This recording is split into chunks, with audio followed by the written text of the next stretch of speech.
들으신 대로 국민의힘은 당권 레이스가 본격화되고 있는데요. 총선 국면에서 당시 한동훈 비대위원장이 김건희 여사의 사과 의향이 담긴 메시지를 무시했다는 의혹이 변수로 부상하고 있습니다.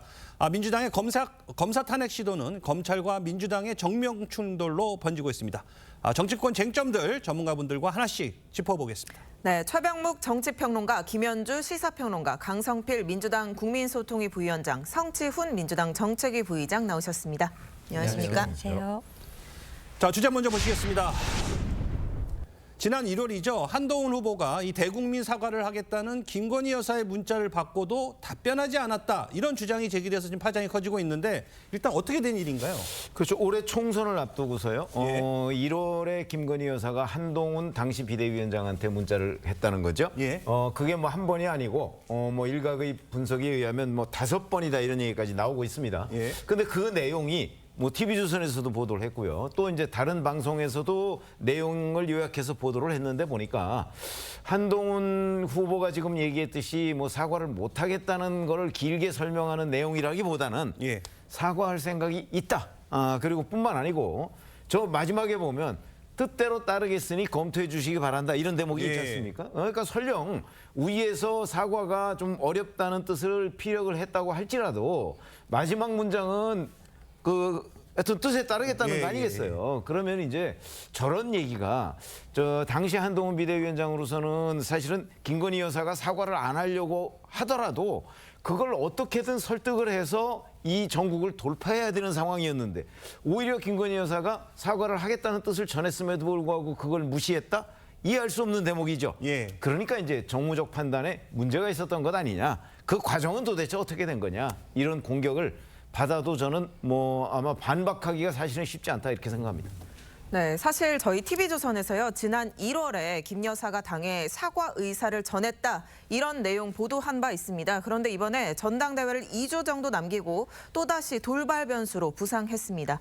메시지 내용 공개한 김규환 논설실장 목소리 들어보겠습니다. 이 문자를 보낸 이후에 한동훈 위원장이 이 문자를 우리 흔한 말로 일십이라 그러죠. 읽고 씹었다는 겁니다. 일체의 변을 안 했다는 거예요. 그래서 여사의 입장에서 굉장히 모욕을 느꼈다라고 이렇게 얘기를 들었어요. 근데 문제는 이 윤석열 대통령이 이 문자를 몰랐다는 거예요. 처음에. 그러니까 보낸 사실을 몰랐어요. 대통령께서 뒤늦게 이걸 아신 거예요. 자, 그런데 많은 분들이 왜 이 시점이냐 이게 지금 의문이 되고 있는데 아무래도 뭐 전당대회 앞두고 나왔다고 봐야 될까요? 맞습니다. 이제 한동훈 후보 그리고 김건희 여사와 관련된 문자 논란이기 때문에 아무래도 이 얘기가 나오면 한동훈 후보한테 더 안 좋은 영향을 미칠 가능성이 높겠죠. 사실 그 파장은 지켜봐야 알겠지만 그렇기 때문에 저는 개인적으로 한동훈 후보가 당대표가 되는 것을 마땅치 않게 생각하는 세력들이 이것을 노출시킨 것이 아닌가 싶습니다. 그래서 결국에는 이 논란은 아무래도 1차와 2차로 나누어질 겁니다. 그러니까 1차에서는 일단 한동훈 후보가 그 윤석열 대통령과 김건희 여사와 당신이 이렇게 특별한 관계인데 답장도 안 할 수가 있느냐 이런 예의가 없다. 배신자 논란 이런 것이 있을 것이고요. 또 추가적으로 만약에 김건희 여사가 사과하려고 하던 의향이 있었으면 그걸 비대위원장으로 잘 진행을 해서 사과가 이루어졌다면 국민의힘이 총선에서 참패하지 않았을 것이다. 그러므로 총선 참패의 책임은 한동훈 후보에게 있는 것이 아니냐라는 주장과 한동훈 후보가 너무 3대1로 공격을 받고 있는 거 아니냐라는 동정론이 아마 격돌할 것 같습니다. 알겠습니다. 한동훈 후보 측에서는요. 의도를 갖고 개입한 사건이다. 이런 입장을 보이고 있습니다. 직접 들어보시죠. 왜 지금 시점에 이런 얘기가 나오는지 좀 의아하고요. 저는 집권당의 비상대책위원장과 명부인이 타적인 방식으로 공적이고 정무적인 논의를 하는 것이 적절하지 않다고 생각합니다. 지금 전대를 앞두고 이건 그냥 저를 어떻게 보면 타격을 입고 상처를 주고 선동을 하기 위한 목적이라고밖에 해석할 수 없거든요. 저는 이런 식의 행태는 전당대회에 이런 식으로 개입하는 것은 잘못됐다고 생각합니다. 네, 한동훈 후보 측에서는요. 아무래도 친윤계가 되겠죠. 의도를 갖고 흘린 거 아니냐. 그러니까 한동훈 후보를 밀어나기 위한 목적에서 전당대회에 개입한 거다. 이런 주장하고 있는 건데 좀 어떻게 보셨는지 궁금합니다. 그러니까 이제 대통령은 본래 그 당무에는 개입하지 못하도록 되어 있죠. 그렇지만 뭐 직간접적으로 어떻게 대통령의 의중이 이 전당대회 국면에서 반영되지 않을 수가 있겠습니까? 어느 정도는 반영될 수밖에 없는데 그런데 이제 전례가 있잖아요. 지난 작년 3.8 전당대회 때 그 나경원 후보나 안철수 후보가 후보 출마의 의지가 있었음에도 불구하고 좀 주저앉혀진 측면이 있는데 예. 여기에 대통령실의 입김이 작용을 했다라고 보는 것이 일반적인 시각 아니겠습니까? 예. 그러니까 뭐 아무 말도 하지 않으면 아무 일도 일어나지 않을 것이다. 뭐 이런 일들의 뒤끝에 결국에는 대통령실에서 후원한다고 믿어졌던 김기현 후보가 당대표로 당선이 되었었습니다. 이제 그런 일이 있었기 때문에 공교롭게도 지금 시점이 전당대회를 약 보름 정도 앞둔 시점이고 이제 다음 주부터는 본격적으로 전국을 돌아다니면서 합동연설회도 개최가 되고 TV 토론도 본격화가 됩니다. 예. 이렇게 미묘한 시점에 뭔가 의도가 있는 개입을 하려는 그런 의지가 있기 때문에 이와 같은 문자 공개가 있었다는 것이 아니냐 이런 지금 의도를 좀 의심할 수밖에 없는 것이고요. 그리고 또 이렇게 일반적 관점에서 보기에 이번 주 말고 지난주에 굉장히 그 배신자론이 네. 뜨겁게 달궈졌었습니다. 예. 이후에 이와 같은 상황이 벌어지다 보니까 아무래도 대통령실에서 좀 한동훈 후보에 대한 비토 감정이 있다라는 것과 함께 또 원희룡 후보가 좀 갑작스레 그 당대표 후보로 출마한 것에 그 용산의 의중을 좀 등에 업은 것이 아니냐 이런 지적들도 있기 때문에 예. 이것이 이제 종합적으로 그렇게 나타나는 것이 아닌가 싶습니다. 자, 뭐 의도가 있다라고 말씀해 주셨는데 친윤계 당선을 위해서 유력 후보를 찍어내려는 움직임 아니냐. 그러니까 실제로 지난번 그 전당대회처럼 또다시 개입 논란이 불거지고 있거든요. 지난번 전당대회와 비교해 보면 어떻습니까? 지난번 전당대회는 출마 자체를 막았잖아요. 예. 뭐 연판장 사태도 있었고 뭐 그랬는데 이번에는 출마 자체를 막지는 않았죠. 다만 지금 이 문자 공개를 어떻게 볼 것이냐 이 문제입니다. 자, 특정 유력 후보를 찍어내려고 하는 것이냐, 전당대회에 개입하려고 하는 거죠. 그게 예. 그런 것이냐 아니면 지금 새로 선출되는 그 국민의힘 지도부 특히 대표의 역량이라는 게 얼마나 중요하냐 이거죠. 그렇죠? 그렇죠. 예. 특히 윤석열 대통령 남은 임기 이제 3년 가까이 예. 됩니다. 자, 그 기간 동안에 과연 용산 대통령실과 함께 소통하면서 이 위기를 극복할 수 있는 대표가 선출이 되느냐? 그럴 경우에 또 과연 정무적 역량을 어느 정도나 이제 유지할 수 있느냐? 이런 부분이 굉장히 중요한데, 자, 그 한 단적인 예로 이런 사례를 들어서 저는 이걸 검증이라고 볼 수도 있다는 거죠. 그렇지 않습니까? 한동훈 후보가 비대위원장 시절에 작년 12월 말에 들어와 가지고 얼마 안 된 상황인데 이런 중차대한 문제에 대한 정무적 판단을 제대로 못하고 또 도대체 누구하고 상의를 하는지 이런 부분도 전혀 그 모르는 상태에서 자, 김건희 여사가 사과하겠다는 그 당시 이게 얼마나 중요한 현안이었습니까? 네. 근데 그에 대한 판단을 제대로 못한 상태에서 그냥 그 무시하고 넘어갔다? 근데 결과는 총선 참패였다. 물론 이게 뭐 총선 참패에 직결되는 건 아니지요. 그러나 대단히 중요한 요소였기 때문에 이걸 검증으로 보려지도 저는 상당히 높다고 봅니다. 네. 국민의힘 일부에서는요. 한동훈 후보가 김 여사 문자를 받고도 답장을 하지 않은 것이 윤 대통령과의 갈등을 키웠고 뭐 어떻게 보면 김 여사가 그래서 사과를 안 했고 결국 총선 패배까지 이어졌다. 이런 주장도 있는 것 같습니다. 의장님께 여쭤볼게요. 문자 묵살한 게 결국 총선 패배 원인이 됐다는 시각에 동의하십니까? 저는 전혀 동의하지 않고요. 우리나라가 지금 집권 여당의 당대표가 행정부에 수반할 만한 의원내각제 국가입니까? 지금 우리나라는 대통령제 국가거든요. 대통령제 국가에서 집권 여당의 당대표에게 허락을 받아야 대통령의 영부인이 사과를 할 수 있습니까? 전혀 맥락이 맞지 않는 문제고요. 정말 사과를 하고자 하는 진정성이 있었다면 심지어 지금 한동훈 후보는 사과를 하겠다는 의사가 아니라 사과를 하기 어렵다는 전혀 반대되는 주장을 하고 있습니다. 이 진위업을 알 수 없다고 하더라도 애초에 나온 것처럼 사과를 하겠다고 했는데 문자를 묵살했다. 그 주장만 보더라도 그 주장을 사실을 받아들이더라도 왜 정말 진정성 있게 사과를 하고 싶었으면 묵살을 했어도 그냥 하면 되죠. 저는 대통령 경로 얘기가 나왔을 때 그러면 대통령 경로했구나. 한동훈 당시 비대위원장이 여사가 사과하겠다는 얘기를 씹어서 그 묵살해서 화가 났구나. 왜 사과하겠다는 걸 못하게 하느냐. 뭐 이런 경로였는 줄 알았는데 단순히 그냥 왜 문자를 읽지 않았느냐, 씹었느냐 이거였거든요. 그러고 나서 사실 비서실장과 만나서 사퇴를 요구하지 않았습니까? 이게 무슨 상황입니까? 그 대통령이 집권 여당의 당대표급인 비대위원장이 영부인의 문자를 읽고 답장하지 않았다는 이유로 사실상 사퇴를 하라고 한 거거든요. 이거 자체가 지금 대통령실이 정상적으로 운영되지 않고 있다는 걸 보여주는 것이고요. 또 하나는 이런 사건이 발생하면 저는 지금 대통령실에서 지금 제2부속실도 없지 않습니까? 사실 정상적인 대통령실이라면 제2부속실 내지는 그 영부인을 담당하는 관계자가 공식적으로 영부인의 문자가 공개된 것에 대해서 유감을 표명해야 됩니다. 어떻게 영부인의 문자가 이렇게 지금 뉴스에 나오고 언론을 통해서 뭔가 공개되고 이게 말이 되는 상황입니까? 저는 그것부터 이 본질적인 문제부터 잘못되는데 오히려 대통령실 관계자들은 이것 봐라 한동훈 전 위원장이 그때 잘못하지 않았냐 전혀 근본에 대해서는 답변하지 않는 지금 대통령실이 대체 어떻게 운영되고 있는지 저는 우려를 표하지 않을 수 없습니다. 알겠습니다. 자, 한 후보의 입장도 한번 짚어보도록 하겠습니다. 자, 한 후보는 공적인 임무를 수행하는데 영부인 문자에 답을 해도 이상한 건 아니냐. 공적 통로로 본인은 소통했다 이렇게 얘기하고 있습니다. 자, 여기서 말하는 공적 통로 어디를 말하는 겁니까? 대통령실과 당에도 공적인 통로가 있죠. 각각 정무 기능을 담당하는 분들도 있고 대통령실 내에 핵심 관계자도 있을 것이고 비서실장이나 정무수석도 있고 당 내부에서도 의견 전달을 할 수 있는 통로는 공적 통로가 마련이 되어 있다라고 생각이 됩니다. 그런데 그 당시에 이제 시점을 보게 되면은 그 김경률 전 비대위원의 마리 앙뚜아네트 발언이 나온 이후에 바로 그 다음 날 1월 18일인가요? 이제 공약을 전달한다고 해서 이제 빨간 조끼를 입고 한동훈 비대위원장이 공약을 발표하는, 공약 전달하는 그런 행사가 있었습니다.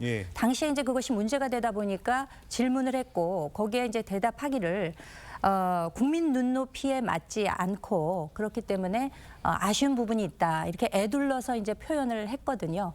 근데 이제 이렇게 공적인 매체에서 미디어에서 인터뷰를 한 것은 일종의 공적 의사 표현이라고 할 수가 있을 것이고 또 내지는 아까 말씀드렸던 대통령실과 당 내부의 어떤 공적 통로를 통해서 분명히 의사 전달을 했다는 것이 지금 한 후보의 지금 입장이거든요. 그렇기 때문에 사적 통로를 이용해서 공적이거나 혹은 정무적인 논의를 하는 것이 바람직하지 않겠다라는 판단을 그 당시에 했다는 것이고 후일에 오늘처럼 이와 같은 문자 공개가 되었을 시 이것이 어떤 공격의 빌미가 될 것은 미리 차단한 법률가로서의 판단이 있었던 것이 아닌가 저는 그렇게 생각을 하고 있습니다. 네. 알겠습니다. 그런데 김 여사가 문자를 한 번만 보낸 게 아니라 5차례 지금 한 위원장에게 전달한 것으로 알려져 있거든요. 이걸 두고 아무리 공적 통로, 사적 통로 하지만 답변을 안 한 거는 두 사람의 인연이 그렇게 짧은 기간 있었던 것도 아닌데 좀 예의가 아니지 않느냐 이런 시각도 있더라고요. 네, 맞습니다. 저도 그 3자니까 제가 개인적인 판단으로는 김건희 여사가 한동훈 비대위원장한테 그렇게 5번이나 문자를 보냈으면 본인이 아무리 사적인 루트로 이런 대화를 하는 것이 부적절하다고 생각하면 말 그대로 사적인 것은 부적절하니 우리 공적인 루트를 향해서 공적인 루트로 한번 대화 한번 해봅시다. 언니합시다라고 답장을 하면 될 일입니다. 그리고 또 이거는 추가적으로 더 검증이 돼야 될 문제지만 인요한 의원 같은 경우도 한동훈 비대위원장이 자기한테 전화 와서 지금 바쁘니까 비례대표 할 건지 안 할 건지 30초 안에 답을 달라 이런 식으로 얘기를 했다는 거예요. 또 김건희 여사가 한동훈 그 후보의 그 배우자에게도 문자를 보냈다는 말이 있습니다. 그리고 거기도 익십을 당했다는 의혹이 있어요. 이게 확인은 되지 않았지만 그래서 물론 한동훈 비대위원장의 말도 맞는 면이 있지만 그래도 인간적인 측면에서는 그 정도의 답장은 해주는 것이 맞지 않았나. 그리고 김건희 여사와 관련해서도 본인이 그렇게 진정성이 있었다면 그냥 사과하면 될 일입니다. 아니 왜 본인의 남편이 대통령인데 대통령 놔두고 비대위원장하고 상의를 합니까? 물론 상의할 수도 있지만 굳이 진정성이 있었다면 대통령실 참모들과 상의를 해서 충분히 사과를 할 수 있었고 지금도 할 수 있다. 저는 그 말씀을 드리고 싶습니다. 자, 인간적인 측면까지 얘기를 해주셨는데, 자, 과거 두 사람이 문자 메시지를 전혀 주고받지 않는 사이는 아니었거든요. 그러니까 소통을 어느 정도 해왔단 말이에요. 그렇죠. 자, 근데 의례적인 답변 같은 건 할 수 있잖아요. 검토해 보겠습니다라든지 아니면 답을 할 수 있는데. 아니 그게 의례적인 답변이어서도 곤란하고 의례적인 답변 정도가 아니고 그 이상도 저는 충분히 할 수 있다고 봅니다. 무슨 얘기냐면 김건희 여사가 사과할 의향이 있다 이렇게 얘기하는 거는 그 당시로서는 지금은 별거 아닌 것처럼 보일지 모르지만 그 당시는 굉장히 중요한 문제였어요. 이게. 그러니까 그러면 제가 아까 말씀드렸듯이 김건희 여사가 사과할 생각이 없더라도 한동훈 비대위원장은 김건희 여사 또는 용산 대통령실에 얘기를 해서 어떻게든 이 사과를 이끌어내든지 아니면 추가적인 무슨 조치를 이끌어냈어야 할 책무가 있는 사람이에요. 그렇죠? 그런데 하물며 안 하겠다는 것도 아니고 하겠다는 의사를 저렇게 비쳤는데도 불구하고 그걸 무시했다? 이건 말이 안 되는 거죠. 이거는 판단의 문제라니까요. 그렇기 때문에 제가 보건대는 이게 이 본질적인 부분은 한동훈 비대위원장이 2024년 1월 19일부터 한 20 며칠 그 사이에 과연 김건희 여사의 이 명품 파우치백 논란과 관련한 정무적 판단, 이 판단 능력이 올바로 작동을 했느냐 안 했느냐 이런 문제라고요. 그러니까 그때 그렇게 하고서 이제 지금 7월이니까 뭐 정무적 역량이 뭐 그 월등하게도 나아졌을 수 있을지는 모르겠으나 국민의힘에서 적어도 대표를 이 사람이 돼야 되겠다 하고 그 투표를 할 선거인단의 입장에서는 자 한동훈 후보가 올 1월에 했던 그 부실한 정무적 판단 그거를 앞으로 집권당 대표가 됐을 때 과연 반복하지 않으리라는 보장이 있느냐 하는 거를 아마 듣고 싶을 거예요. 네. 저는 당시에는 어쨌든 모르겠지만 정무적인 판단은 좀 부족했다. 당시에는. 부족한 정도가 아니죠. 그게 그 총선 완패의 일정 부분에 전 책임이 있다고 보거든요. 그러니까 아마 한동훈 후보가 적어도 대표가 되려면 그런 부분을 전 설명을 해야 된다. 그래야 선거인단으로부터 표가 나오지 않겠습니까? 알겠습니다. 네. 한동훈 후보 입장을 좀 전해드리면 내가 사과를 허락하지 않아서 김 여사가 사과를 하지 않은 거는 무리다. 그리고 한 후보 측 지금 이 문자가 언론에 원본 내용을 발췌한 부분이 나오고 있는데 본인이 기억하는 실제 문자 내용은 사과를 하기 어렵다는 취지로 기억을 한다. 이렇게 또 이야기를 하더라고요. 그러니까 저 구체적인 문자 메시지가 나온 것은 지난 1월에 TV조선 단독 보도와는 달리 굉장히 이제 구체적으로 비주얼화돼서 나왔잖아요. 그런데 이제 그 내용을 보게 되면은 재구성을 했다라고 지금 그 밝힌 분도 그렇게 이야기를 하고 있습니다. 예. 그런데 이 내용을 보게 되면은 사과를 하겠다, 뭐 처분에 따르겠다 이런 의사가 있음에도 불구하고 앞에서는 사과를 하게 될 경우에 나타날 수 있는 여러 가지 부작용들. 그러니까 과거 김 여사가 한번 사과한 적이 있었잖아요. 그때도 지지율이 오히려 떨어졌었기 때문에 이제 이런 내용들에 대해서는 이것이 오히려 사과를 하기 어렵다는 입장을 대변하기 위해서 문자를 보낸 것이 아니냐. 이제 이렇게 한 후보 쪽에서는 받아들이고 있는 것이 아닌가 싶습니다. 알겠습니다. 그러자 다른 당권 주자들은 이번 사안을 놓고 한 후보를 향해 날선 비판을 퍼붓고 있습니다. 직접 들어보시죠. 어떠한 의논도 없이 혼자서 판단하시고 이 부분에 대해서 더 이상의 논의가 없었다는 것, 그것은 그 한동훈 후보의 상당한 정치적 판단력의 미숙을 말을 한다고 봅니다. 결국 문제는 단순히 이게 영부인의 사과 의사를 묵살함으로써 결국 불리한 선거의 여건을 반전시키고 변곡점을 만들 수 있는 그 결정적인 시기를 놓침으로써 선거를 망치는데 가장 큰 원인 중에 하나였다라는 것입니다. 저는 이건 인간적으로 어떻게 이럴 수가 있나. 일단 대통령하고의 신뢰 회복이 우선 급한 것 같고 당을 위해서 솔로몬의 지혜가 필요할 것 같아요. 한번 이 한동훈 위원장께서 당을 위한 솔로몬의 지혜가 뭔지 한번 심사숙고해달라 이런 말씀. 보신 것처럼 나경원 의원은 정치적 판단이 미숙했다. 또 원희룡 후보는 영부인이 사과 기회를 놓쳐서 총선을 망쳤다. 윤석열 후보는 답을 하지 않는 것 자체가 인간적으로 상상할 수 없다. 이런 날선 비판을 하고 있는데 어떻게 생각하십니까? 글쎄요, 뭐 답을 하지 않은 거에 대한 뭐 인간적, 도의적 뭐 그런 실망감은 있을 수 있다고 봅니다만 지금 우리가 지금 뭐 마치 그 한 언론이 말한 내용을 너무 진실로 받아들이고 지금 논의하고 있거든요. 한동훈 후보는 지금 전혀 다른 저로 상반된 주장을 하고 있잖아요. 오히려 사과를 하겠다는 것이 아니라 사과를 하기 어렵다는 메시지를 보냈다고 하고 있잖아요. 상충되고 있는 상황이기 때문에 저는 이렇게 뭔가 이미 이걸 묵살시켰다고 그 가정하고 논의하는 것 자체가 좀 이해가 되지 않고요. 만약에 진짜 진정성이 있었으면 그 이후에 있었던 과정이 뭐가 있었습니까? 그 대통령이 KBS와의 대담도 하지 않았습니까? 거기서 뭐라고 했죠? 그거 그 김건희 여사 명품백 관련돼서 그냥 박절하지 못해서 이런 식의 표현을 써가면서 별로 유감 표명, 사과 표명 제대로 하지 않았거든요. 총선 이후에도 뭔가 총선 결과에 대해서 본인이 국정 그 회의에서 얘기할 때도 뭔가 그거에 대해서 전혀 언급하지 않았습니다. 진정성이 있었다면은 그 한동훈 위원장이 만약 정말 묵살했다 하더라도 했을 거라는 겁니다. 그리고 그 시기 1월달 그 시기에 누가 사과하면 안 된다 이런 걸 공식적으로 얘기했는지 찾아보면 친윤계 핵심이었던 그 당시에 그 장예찬 최고위원이 사과하면 안 된다는 얘기를 공공연하게 하고 있었어요. 그렇기 때문에 그 당시에 누가 사과를 막았느냐? 친윤 세력이 사과를 하면 안 된다고 주장을 하고 있었고 그런 그런 일반의 상황을 봤을 때 누구의 지금 문자를 둘러싼 누구의 주장이 맞느냐 이건 국민들이 저는 다 이해하실 거라고 생각합니다. 네. 그러니까 그 사과를 묵살한 것이 총선 패배의 원인이 됐다.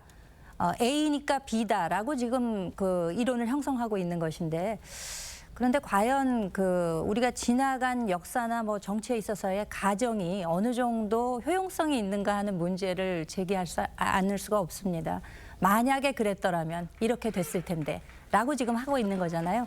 그렇기 때문에 사실상 그 사과가 실제로 이루어지지 않았고 이후에도 뭐 여러 가지 일들이 있지 않았습니까? 이종섭 장관의 호주 대사 임명과 출국 과정 그리고 또 이어지는 의정 갈등에 대한 대통령의 51분 담화 발표 이런 것들이 이제 쭉 연결이 지어지면서 이것이 여당의 패배로 귀결이 되었기 때문에 단순히 이제 그 일 하나만이 총선 패배의 원인이 됐다라고 그 무리한 해석을 하는 것은 조금 지나치지 않나라는 생각도 있습니다. 알겠습니다. 네. 지금까지 전당대회 흐름을 보면 어대한이라는 말이 있을 정도로 이 한동훈 위원장 명실상부 뭐 1강 2중 이런 표현까지 있었는데 이번 문자 논란으로요. 이런 흐름의 판세에 좀 변화가 있을 거라고 보십니까? 저는 지난주에 있었던 그 한동훈 후보의 배신 뭐 이런 이제 그 논란이 있었죠. 예. 그 문제에 이어서 이런 이제 정무적 판단력의 미숙 뭐 이런 부분에 관한 의문 이런 것이요. 저는 국민의힘 선거인단은요. 일반 국민이 아닙니다. 그렇죠? 국민의힘 지지층 중에서도 더 핵심적인 계층이거든요. 예. 조금 달라요. 일반 국민들이 생각하는 눈높이하고 조금 다릅니다. 그런 점에서 본다면 저는 상당한 그 영향이 있을 거라고 봅니다. 왜 그러냐면 자 누가 이제 국민의힘 대표가 되든 간에 앞으로 용산과의 관계는 피할 수 없는 관계예요. 이 당이 집권당이기 때문에 네. 그렇다면 그 당을 이끄는 사람의 어떤 정무적 판단력 이런 건 굉장히 중요하고요. 정무적 판단력을 본인이 완벽하게 갖추지 못했더라도 그 주변에 누군가가 그 정무적 판단을 잘 할 수 있는 참모들을 보유하고 있다면 또 뭐 충분히 극복할 수 있어요. 근데 한동훈 후보 주변에는 또 그런 사람도 안 보인다. 예를 들어서 거기에다가 이런 사례도 있었다. 1월에 뭐 이렇게 되면 그러니까 한동훈 후보한테 제가 그런 정무적 역량이 그 다시는 실수하지 않겠다는 걸 보여줄 수 있는 게 필요하다는 거죠. 그렇게 제가 말씀드리겠습니다. 알겠습니다. 자, 윤한 갈등이 다시 부각되고 있는데 한동훈 후보에게 득과 실 어떻게 전망하세요? 일부에서는 오히려 이게 동정론이 또 나오고 있다. 그래서 오히려 이게 또 결코 실이 아니라 또 득이 될 수도 있다 이렇게 보거든요. 어떻게 보십니까? 네, 제 생각에는 한동훈 후보가 어떻게 대응하느냐에 따라서 달라질 거라고 생각합니다. 그런데 저는 동정론은 없을 거라고 생각합니다. 다만 이 동정론이 아니라 오히려 한동훈 후보 측에서는 이 문제를 가지고 전당대회 개입론으로 저는 맞받아칠 것 같습니다. 그러니까 과거에 박근혜 전 대통령과 관련된 국정농단 사건에서도요. 네. 사실 박근혜 전 대통령과 관련해서 당무 개입 논란이 있었습니다. 이게 유죄로도 이어졌습니다. 당시에 특검팀에 있었던 윤석열 대통령과 한동훈 후보는 이걸 잘 알고 있을 겁니다. 그래서 여기까지 건들 수 있는 뇌관을 터뜨릴 것인가. 그래서 저는 이 문자 논란이 1차와 2차로 나누어질 건데 2차 논란은 아무래도 한동훈 후보의 반격. 그래서 저는 이 문자의 원문을 한동훈 후보가 저는 공개할 수도 있다. 그 공개할 타이밍은 아마도 당대표 후보자 토론회가 아닐까. 저는 그렇게 예상해 봅니다.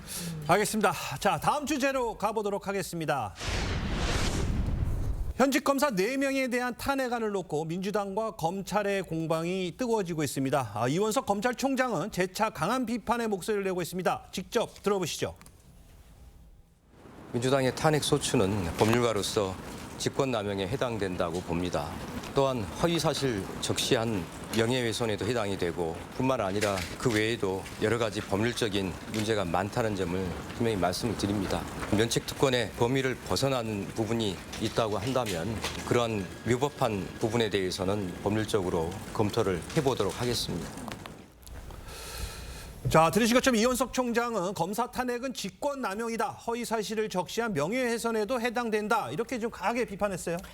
글쎄 검사 탄핵, 검사를 비롯한 고위공직자에 대한 탄핵은 헌법과 법률에 명시가 돼 있습니다. 예. 저는 뭐 직권남용으로 보이진 않고요. 명시돼 있는 대로 지금 그 국회에서 뭐 입법권을 행사하고 있는 거죠. 다만 거기에 있는 그 탄핵 소추안이라고 하는 그 내용을 들어가 보면 그게 거의 명예훼손이다. 그리고 지금 저 당사자들은 그게 그 가짜 뉴스다 이렇게 얘기를 하고 있거든요. 예. 그렇다면 명예훼손은 될 것 같아요. 그래서 뭐 법률적인 문제를 떠나서 자 일단 탄핵 소추가 됐으니까 이제 법사위에서 그 앞으로 뭐 청문회 등 여러 가지를 거친다고 하는 거 아닙니까? 그러니까 절차에 따라서 진행하면 되는 거예요. 지금 이원석 검찰총장은 그런 부분을 지금 지적하면서 반격을 하고 있으니까 저는 뭐 수사를 한 그 검사들의 최고 지휘자가 저런 식으로 이 외풍을 막아주는 거는 좀 당연한 거라고 봅니다. 그러니까 그 법률적인 문제는 앞으로 따져보고 뭐 국회 법사위가 부르면 저는 뭐 개인적으로 검사들도 나가서 충분히 자기 소신껏 발언을 할 수 있다고 보거든요. 그 앞으로 검찰과 민주당 간의 저런 그 일종의 공방, 뭐 이런 것들도 그런 공방이 오가는 걸 통해서 저는 국민들이 충분히 누구 말이 옳은가 하는 거 판별할 수 있지 않을까 싶습니다. 네, 이원석 총장이 어제 정말 작심 발언을 했는데요. 이에 대해서 민주당 김용민 원내정책수석은 탄핵을 수사로 막아보겠다는 건 믿기 어렵다. 국회 기능을 무력화시킨다면 내란 행위다. 이렇게 경고를 했습니다. 어떻게 보셨습니까? 뭐 입법부가 갖고 있는 아까 최병목 평론가님께서 말씀하신 것처럼 입법부가 가진 권한을 지금 행사하고 있는 거거든요. 그거에 대해서 저렇게 검찰총장이 저렇게까지 이야기할 부분인가. 물론 지금 민주당이 지금까지 검사 7명에 대해서 탄핵안을 발의했고 1명에 대한 결과가 나왔습니다. 안동환 검사에 대한 그 판결이 기각으로 나왔죠. 예. 근데 그 기각도 5대 4로 기각이 됐어요. 5대 4 정도라는 거는 그래도 뭔가 따져볼 만한 부분이 분명히 있었다라는 거거든요. 그리고 7명 중에 또 손준성 검사도 들어가 있습니다. 손준성 검사에 대한 혐의는 지금 대법원까지는 가지는 않았지만 예. 1심 판결만 나온 걸로도 봤을 때 그 사람은 저는 검사에 대한 자격이 없다고 생각합니다. 그렇기 때문에 그런 사람들에 대한 탄핵이 이루어지는 거는 민주당이 갖고 있는 권한을 올바르게 쓰고 있는 것이라 봅니다. 다만 지금 나머지 부분 이번에 발의한 4명이나 이런 부분에 대해서는 아직 사실관계 확인이나 이런 것들이 좀 부족한 부분이 분명히 있어 보입니다. 그래서 그거를 좀 보완해 가는 과정이 있고 국민 눈높이에 맞춰가는 과정이 필요하기 때문에 지금 탄핵소추안을 탄핵소추를 바로 내지 않고 본회의 상정하지 않고 그 이전에 조사를 좀 해보겠다는 그 단계를 거치겠다는 걸로 보여지는데요. 저는 그 과정에서 국민의 설득력을 국민으로부터 공감을 얻어내는가 거기가 지금 핵심 포인트가 있다고 봅니다. 자, 특히 이원석 총장은요, 오직 한 사람, 그러니까 이재명 전 대표를 지키려고 하는 방탄 탄핵이다 이렇게 직격을 했습니다. 어떻게 보십니까? 방탄 탄핵이다, 아니다?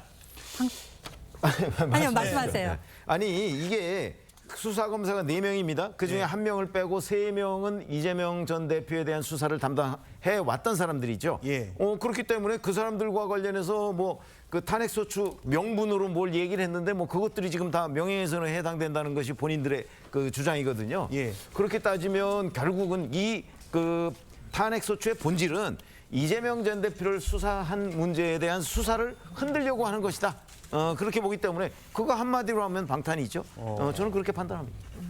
어떻게 보십니까? 방탄이라는 지적에 대해서. 네, 저는요 민주당이 이재명 전 대표를 방탄하려는 거 아니냐 이런 주장에 대해서는 겸허하게 한번 좀 고민을 해볼 요지는 있다고 봅니다. 왜냐 저희 진심은 그게 아니지만 사실 인식의 문제가 더 중요한 거잖아요. 그런데 제가 4명의 검사들 중에서 제가 한 분만 좀 말씀드리면 이화영 전 그 부지사와 관련해서 수사하셨던 분 같은 경우는 회유 정황이라든지 어떤 진술 세미나 논란이라든지 또 성남 FC 같은 경우는요 검찰 측이 증인을 400명을 신청을 했어요. 이러한 것들은 어떤 검찰의 과도한 기소권을 가지고 이재명 대표를 좀 탄압하는 것이 아니냐라는 거 충분히 민주당에서는 의심할 수가 있다 이렇게 보여집니다. 네, 지금 4명 모두 민주당이 내세우는 각각의 탄핵 사유가 있지만요. 공통점이 이재명 전 대표를 비롯한 민주당 이사를 수사한 적이 있다. 이 점 때문에 지금 민주당 내부에서도 그렇고 좀 자성론이 나오는 것 같아요. 이재명 전 대표 수사에 대한 보복성 아니냐 이렇게요. 이제 탄핵을 너무 남발하고 있다는 것이 가장 큰 문제가 아닐까 싶습니다. 이 탄핵이라고 하는 것은 헌법과 법률을 위반하는데 그 위반의 정도가 그 직에서 파면할 정도로 심각할 경우에 소추하는 것이 탄핵 소추안인데도 불구하고 지금 사실 이 검사 무더기 탄핵 소추안을 발의하겠다고 하는 것은 실무 수사를 담당하고 있는 검사들이거든요. 예. 간부급도 아닙니다. 오로지 이재명 대표와 연관된 사건들을 수사했다는 이유로 그야말로 사실관계도 제대로 확인하지 않고 또 그 사안의 중대성조차도 코웃음이 나올 정도의 이런 사안들 가지고 탄핵 소추를 하겠다고 하는 것은 이재명 대표에 대한 방탄을 목적으로 한 것이라고밖에는 볼 수가 없다. 그러니까 법사위 자체가 마치 이재명 대표의 개인 로펌화가 되어 있고 지금 이재명 대표는 사퇴를 해서 지금 뭐 수면 밑으로 내려가 계신 상황에서 일반 법사위원들이 이렇게 탄핵 소추를 남발하고 뭐 또 여러 가지 특검법 등 입법 폭주를 하는 상황에 대해서 과연 어떻게 좀 제대로 잘 볼 수가 있겠습니까? 이런 점에 대해서는 정말 저는 부끄러운 일이라고 생각합니다. 이현석 총장이 강한 비판에 나서자 민주당은 압박 수위를 더 높이고 있습니다. 민주당은 해당 검사들을 청문회 형식으로 조사하겠다 이런 방침을 세웠다고 합니다. 자, 이유가 뭔가요? 이 탄핵 소추안이 발의가 되면 본회의로 넘기기 전에 소관 상임위인 법사위에서 조사할 수 있는 권한이 있습니다. 이전에 있었던 탄핵 그 소추에서는 사실 그냥 바로 조사하지 않고 넘겼었는데요. 예. 지금 민주당에서 이 탄핵 소추를 이끌고 있는 분들이 주장하는 바는 검찰 다양한 그 검사들에 대한 의혹이 있었는데 뭔가 검찰이 자체적인 정화 노력이나 조사를 제대로 하지 않았다. 그렇기 때문에 법사위에서 그 기능을 한번 해보겠다라는 거거든요. 그러니까 탄핵이 결국 탄핵 소추안 만약에 발의가 된다면 그 헌법재판소에서 판단을 하게 되지 않습니까? 재판을 하게 되는데 사실상 그 법사위원장, 국회 법사위원장이 검사의 역할을 하게 돼서 소추위원이 돼서 가게 됩니다. 그렇기 때문에 법사위에서 그걸 한번 들여다보겠다는 건데 저는 아까 말씀드린 것처럼 지금 이번에 발의된 4명에 대해서 뭔가 국민들이 공감할 만한 증거나 이런 것들이 아직 확보되지 않은 상황으로 좀 보여지거든요. 그래서 개인적으로는 이 단계를 거치기 전에 좀 공수처라는 기능을 통해서 좀 증거나 이런 좀 확실한 증거들을 잡고 그 이후에 탄핵을 추진하는 게 좋지 않았을까라는 개인적 생각 갖고 있습니다만 아마도 뭐 의원님들이 이렇게 추진을 했다는 것은 뭔가 뭐 믿을 만한 증거나 정황이 있다는 건 아니겠습니까? 예. 그런 거를 이번 청문회 과정이나 이런 데서 밝혀내지 못한다면 역풍이 불 수도 있다는 그런 우려를 갖고 임해야 된다고 생각합니다. 네. 근데 상식적으로 생각하면 예. 탄핵 소추안을 발의했잖아요. 예. 그렇죠? 그러니까 헌법이나 법률을 위반했다고 보는 거잖아요. 그렇죠. 그러면 탄핵 소추해서 헌법재판소로 넘기면 돼요. 그러니까 조사는 탄핵 소추안을 발의하기 전에 해야 됩니다. 네. 탄핵 소추안 먼저 발의해놓고 위법하다고 해놓고서 지금 위법인지 잘 모르겠어 조사해봐야 돼. 이게 말이 되나요? 앞뒤가 안 맞는 거 아니겠어요? 알겠습니다. 그래 여기에 더해서 지금 정청래 민주당 최고위원 법사위원장이기도 한데 불출석 시 강제 구인과 처벌까지 하겠다 이렇게 경고했습니다. 지금 탄핵도 검사에 대한 탄핵도 좀 이례적인데 네. 여기에 대해서 뭐 강제 구인 처벌까지 한다면 파장이 민주당 내에서도 좀 역효과도 있지 않을까요? 그게 아니고 우선 가능하냐 뭐 이런 걸 따져봐야 될 필요가 있어요. 국회법에도 있고 그다음에 국정감사 및 조사에 관한 법률에도 있고 그다음에 또 뭐 국회의 증언 감정 등에 관한 법률 뭐 이렇게 저런 부분에 관한 여러 법률이 있습니다. 자 그런데 이제 국정감사나 조사에서의 증인에 대해서는 뭐 동행명령자니 증인인지 뭐 이런 걸 통해서 강제로 구인할 수 있어요. 근데 이제 청문회의 경우에는 그렇지가 않거든요. 그렇기 때문에 전 정청래 법사위원장이 얼마나 법률 검토를 하고 지금 얘기를 하는지 아니면 정치적으로만 자꾸 그 뭐 공세를 펴는지 모르겠으나 예. 법률을 한번 잘 검토해 보면 청문회에서 뭐 청문회에 안 나온다고 해서 검사들을 그래서 뭐 동행명령장에서 끌어오고 이렇게 못해요. 그러니까 잘 좀 법률 검토를 해서 이런 문제를 다뤄줬으면 좋겠다. 적어도 법사위원장이면 이런 생각을 하게 됩니다. 알겠습니다. 국민의힘에서는 이 전 대표를 수사한 검사들을 인민재판하라는 거냐? 또 여기에 개혁신당 이준석 대표도 비판에 가세를 했습니다. 한마디로 의원이죠? 예. 이 전 대표 재판에 영향을 끼치려는 의도란 이렇게 얘기를 하고 있는데 자 개혁신당에서 이런 비판이 나왔어요. 네. 이제 민주당이 보시기엔 어떻습니까? 그래서 제가 앞서서 민주당이 검사 4명에 대해서 탄핵하는 것에 대해서 이러한 지적에 대해서 겸허하게 검토해볼 소지가 있다라고 말씀을 드렸고요. 그다음에 앞서 우리 최병욱 평론가님께서 말씀해 주셨지만 국회법에 보면은요 131조에 법사위가 탄핵 소추안 하잖아요. 그럼 법사위로 이제 회부가 되잖아요. 그렇게 되면 지체 없이 조사하고 보고하게 되어 있습니다. 그리고 1항에 보면 국정조사 및 조사에 관한 법률을 준용한다고 되어 있습니다. 이 준용이라는 것이 사안이 다르지만 수정을 해서 적용을 한다는 뜻이거든요. 그리고 132조에 보면요. 조사를 받는 국가기관, 여기서는 이제 검찰이 되겠죠. 검찰은 신속하게 조사가 완료될 수 있도록 협조해야 된다라고 나와 있기 때문에 저는 청문회가 아니더라도 이 조사 과정에서의 어떤 타당성은 충분히 법적으로 검토되어 있는 상황이다라고 말씀드리고 있고 개혁신당의 어떤 지적에 대해서는 저희가 겸허하게 받아들이고 어쨌든 간에 이 탄핵을 하는 과정에서 법사위 조사 과정에서 어떤 의혹이라는 게 제대로 진실규명이 되지 않는다라고 하면 저는 민주당이 과감하게 공수처로 보내야 된다고 생각합니다. 왜냐?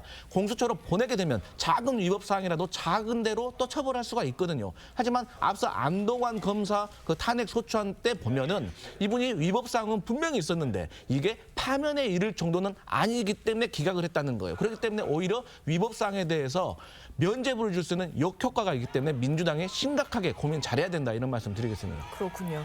탄핵 사는 이유를 조금 더 살펴보면요. 지금 굉장히 논란이 되고 있는 게 쌍방울 대북송금 사건을 수사했다가 탄핵소추 대상이 된 박상용 검사가 있습니다. 그런데 민주당이 탄핵을 이야기하면서 이 검사가 회식을 한 후에 울산지검 청산에 용변을 봤다 이런 이야기를 했는데 이게 사실관계가 아니라는 게 이 검사와 주변에서 지금 얘기가 나오고 있거든요. 맞습니다. 그리고 그 탄핵소추안을 보면은 원래 탄핵소추를 할 때는 그 사람이 위법한 행동을 한 모든 것들이 담겨 있습니다. 그렇기 때문에 박상용 검사에 대해서는 뭐 회유 의혹 뭐 이런 것들도 담겨 있는데 1번으로 지금 방금 말씀하신 그 내용이 들어가 있는데요. 예. 이거에 대해서 지금 뭐 이걸 주도하고 있는 이성윤 의원 같은 경우는 뭔가 그 당시 같이 검사로서 재직하고 있지 않았겠습니까? 그러니까 내부적으로 뭔가 뭐 제보를 받은 것이 있고 뭔가 알고 있는 사항이 있는 것 같아요. 그래서 그거에 대해서 뭔가 이 과정을 거치면서 좀 더 국민들이 이해할 수 있도록 왜냐하면 이거 반대되는 지금 주장도 계속 나오고 있거든요. 왜냐하면 그 박상용 검사와 같이 그 당시 그 시기에 같이 있었다. 박상용 검사는 근데 취하지 않았다라는 증언들이 나오고 있는 상황이기 때문에 이거에 대해서도 저는 탄핵 사유 제가 아까 말씀드린 것처럼 이게 1번에 들어가 있기 때문에 오히려 다른 내용들 이 사안이 만약 사실이 아닌 걸로 밝혀졌을 경우 다른 사안들에 대한 진정성도 의심을 받고 이 탄핵 자체가 뭔가 정쟁용 아니냐라는 비판을 받을 수 있거든요. 그렇기 때문에 저는 이성윤 의원이 그래도 확실한 뭔가 증거를 갖고 하지 않았을까. 그렇지 않았다면 이건 좀 무리한 탄핵이 될 수 있다. 탄핵 소추가 될 수 있다라는 우려 섞인 좀 말씀을 드릴 수밖에 없을 것 같습니다. 자, 지금 말씀하신 것처럼 이 박 검사는요, 울산지검 술판의 의혹에 대해서 명백한 허위다 이런 입장을 밝혔고 이성윤 의원은 신뢰 있는 제보였다 이런 입장입니다. 이성윤 의원의 목소리 한번 직접 들어보시죠. 직접 확인을 하셨기 때문에 그런 말씀을 하신 거 아니에요? 저도 상당한 신뢰가 되는 제보를 받고 한 겁니다. 저도 상당 부분 확인도 거쳤고요. 자, 지금 뭐 들으신 것처럼 검찰 내부망에서 뭐 상당히 신뢰가 가는 제보였다라고 하지만 당시 함께 있었다는 검사가 귀가할 때까지 박 검사 계속 같이 있었는데 이런 일은 없었다 또 이렇게 얘기를 하고 있거든요. 어떻게 보십니까? 그러니까 이제 같이 있었던 분들이 퇴근을 했다 이런 네. 증언을 굳이 하지 않더라도 지금 이성윤 의원은 정말 좀 염치가 없으신 게 아닌가 저는 그런 생각을 합니다. 이성윤 서울중앙지검장도 하셨지만 당시에 검찰국장을 하셨거든요. 예. 만약에 울산지검에서 그와 같은 사건이 벌어졌고 그 행동의 주체가 검사였다고 하면 그 당시에 그 사건을 조사를 해가지고 뭐 적절한 징계를 내리든지 해야 되는데 이게 지금 용변 실수를 해서 공용물 훼손을 했다는 지금 혐의인데 예. 사실관계도 맞지 않고 당시에 그 울산지검장이었던 송인택 변호사란 분도 이런 내용에 관해서 전혀 보고받은 바가 없다고 하고 있는 것이거든요. 예. 이게 정말 얼마나 웃지 못할 총극과 같은 일입니까? 이것을 탄핵 사유로 하게 된다면은 앞으로 검사분들은 음식을 조심해서 드셔야 돼요. 검사들께서 만약에 식중독에 의해서 무슨 실수를 하시게 되면 탄핵 사유가 될 수 있습니다. 정말 조심하시기 바랍니다. 자, 근데 만약에 이게 사실이 아닌 걸로 밝혀지면 오히려 탄핵을 한 이쪽의 파장이 더 커지지 않을까요? 아니 근데 이게 이제 정치적으로 지금 저는 공세라고 보는 것이 이게 만약에 그 국회에서 탄핵 소추안이 가결이 돼서 헌법재판소로 가잖아요. 예. 상당한 시일이 흘러서 그때 가서 이제 탄핵 여부가 결정이 되겠죠. 그러면 또 다 잊을 것이다. 아마 민주당의 계산법은 그런 걸로 보여요. 그러나 이런 것들을 다 꼼꼼하게 적어놓고 이 문제에 대한 나중에 그 어떤 뭐 손익계산서 이런 것도 저는 민주당에 반드시 이 해당 검사들이 청구를 해야 된다 이렇게 생각합니다. 네. 결국 이 박상용 검사가요, 이성윤 의원 경찰에 고소했습니다. 허위 사실이자 명예훼손이라는 겁니다. 또 뭐 같이 방송을 했던 인물들, 뭐 서영교 의원과 최광욱 의원 8명까지 이렇게 고소를 했는데 수사 진행 상황 어떻게 보세요?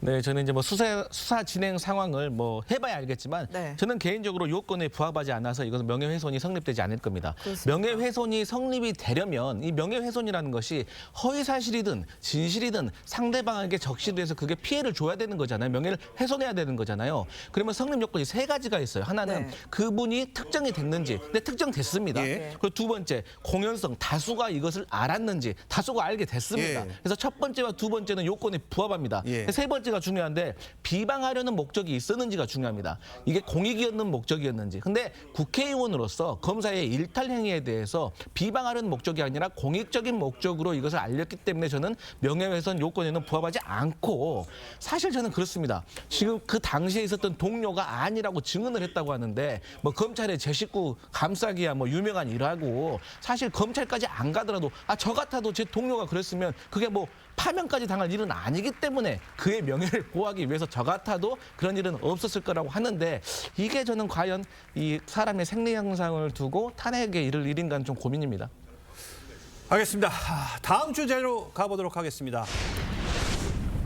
이번에 민주당과 국회 소식도 짚어보겠습니다. 그제 해병대원 특검법이 국회 본회의를 통과했습니다. 이 과정에서 필리버스터 종료를 막으려는 여당 의원과 또 야당 의원들 사이에 거센 충돌이 있었습니다. 하지만 법안은 폐기 37일 만에 다시 본회의장 문턱을 넘었는데 법안 통과 과정 어떻게 보셨습니까? 글쎄요, 뭐 21대 국회 때 그 처리했던 그 몇 가지 악순환 과정이 있었죠. 예. 저는 뭐 그 과정이 도로 반복되는 것 아닌가 이런 생각이 들고요. 더군다나 이제 뭐 법안이 그때보다 더 강해졌다 이런 평가를 받고 있지 않습니까? 그러니까 이제 그 국민의힘의 김재섭 의원 같은 경우는 원래 당초 이 특검 법안에 찬성하는 입장이었습니다. 예. 그런데 이제 그 사실은 반대표를 던졌죠. 그러면서 뭐 몇 가지 이 정쟁적 요소가 많다 뭐 이런 얘기를 하고 있는데 그것처럼 저는 이런 것들이 계속 반복해서 그 국회에서 뭐 입법권을 그 강행해서 통과시키고 대통령은 제의 요구를 하고 뭐 이런 악순환들이 계속 반복되는 것보다는 사실은 양측에서 한 발씩만 물러나면 공수처에서 수사 막바지에 이르고 있거든요. 예. 저는 충분히 타협안이 나올 수 있는데 참 아쉽다 이런 평가를 합니다. 네. 대통령실은 헌정사에 부끄러운 헌법 유린을 개탄한다고 즉각 입장을 내놨습니다. 대통령 거부권 행사 아마 정해진 수순이지 않을까 싶은데 다음 주 대통령 순방이 있고 또 곧 있으면 이 해병대원 일주기입니다. 그래서 다음 주라는 지금 시기가 나오고 있는 건데 실제 거부권을 행사할 경우 그 파장이 또 만만치 않을 것 같습니다. 그런데 지금 사실 대통령실 입장에서는 이것을 거부권을 행사하지 않을 도리가 없습니다. 예. 헌법 유린이라고 지금 규정을 하고 있지 않습니까? 예. 사실상 이 특별검사를 임명하겠다는 것은 입법부에서 행정권까지 가지고 좌지우지하겠다라는 의도로밖에 볼 수 없는 것이고 오히려 과거보다 더 개악된 그런 특검법을 발의를 한 것이기 때문에 이에 대한 제의 요구를 하지 않을 도리가 없다. 저는 그렇게 판단을 하고 있습니다. 알겠습니다. 자, 무엇보다 이번에 국회를 통과한 이 해병대원 특검법과 21대 때 폐기된 특검법의 차이가 있습니다.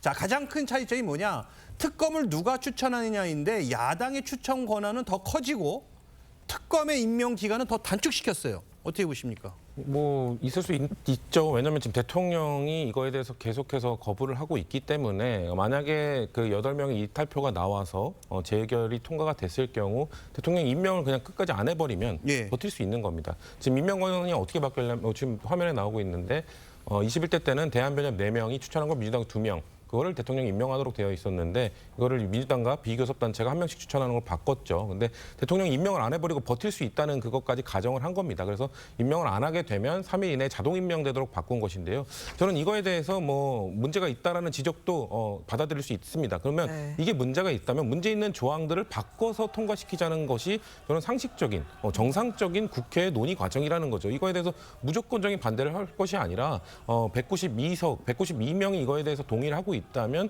이거에 대해서 그러면 독소조항에 대해서 개정안을 내놓는 게 지금 108개의 의석을 갖고 있는 여당이 할 일이죠. 이거에 대해서 무조건적인 반대. 필리버스터도 지금 사실 그 180명 이상이 24시간 만에 종결시킬 수 있지 않았습니까? 이게 뭐냐면 이 국회 선진화법을 만들 때 물론 다수의 힘으로 무조건 밀어붙이는 건 안 되지만 180석 이상 정도의 의석을 갖고 있는 쪽에서 뭔가 강하게 밀어붙인다면 강하게 주장한다면 그 정도는 수용을 하는 것이 이게 다수결 원칙에 따르는 도리다라는 거 저는 그 원칙을 넣어놓은 거라고 생각하거든요. 그렇기 때문에 이 정도 상황이면 저는 김재섭 의원 뭐 반대표를 던진 게 아쉽지만 그게 정상이라고 봅니다. 들어와서 반대표를 던지고 반대표를 던진 이유가 이런 독소조항들이 있기 때문이다. 이거를 수정한다면 본인은 찬성할 입장을 갖고 있다. 이렇게 해야죠. 이게 정상적인 집권 여당이고 정상적인 소수 정당이 이끌어가는 과정인데 계속해서 그냥 무조건적인 반대를 하고 있는 이 모습이 좀 그게 오히려 개탄스럽다는 말씀을 드리고 싶습니다. 그렇군요.